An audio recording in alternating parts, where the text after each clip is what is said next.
Big Boss season 9ல் இப்போ இந்த வாரம் வந்து ஆதிரை வந்து எலிமினேட் ஆகிருக்கிறாங்க. ஆனால் அவங்க வந்து வெளியில் வந்துட்டு ஒரு சொன்ன விஷயம் என்னன்னாக்கா ரொம்ப வருத்தப்பட்டாங்க. என்னன்னாக்கா அவங்க வந்து உள்ளே நான் நல்லா தான் விளையாண்டேன், ஆனால் என்னை எலிமினேட் பண்ணிட்டீங்க.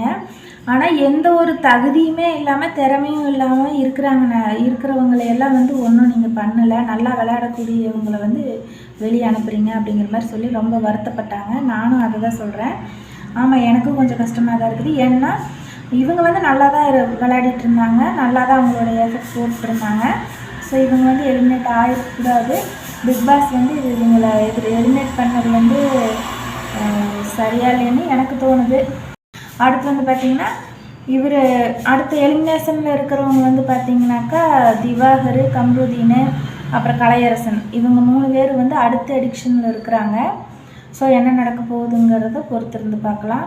வந்து விஜய் சேதுபதி சார் சொல்லியிருக்காங்க என்னன்னாக்கா அடுத்த வாரம் ஒரு சர்ப்ரைஸ் இருக்குது அப்படின்னு சொல்லிட்டு. அடுத்த வாரம் வந்து வைல்ட் கார்டு என்ட்ரி யார் வரப்போகிறாங்க அப்படிங்கிறது தெரியல. ஸோ அந்த விஜய் டிவி பிரபலமாக கூட இருக்கலாம், இல்லைன்னா மறுபடியும் ஆதரவு கூட வரலாம். ஸோ என்னங்கிறத அடுத்த வாரம் பார்க்கலாம். ஓகே நண்பர்களே, இவங்க வந்து ஆதிரை வந்து வெளியில் போனது வந்து சரியா தவறான்னு சொல்லிட்டு. ஓகே நண்பர்களே, இந்த வீடியோ பிடிச்சிருந்துச்சுனாக்கா லைக் பண்ணுங்கள், ஷேர் பண்ணுங்கள், கமெண்ட் பண்ணுங்கள், சேனலை சப்ஸ்கிரைப் பண்ணுங்கள். நன்றி.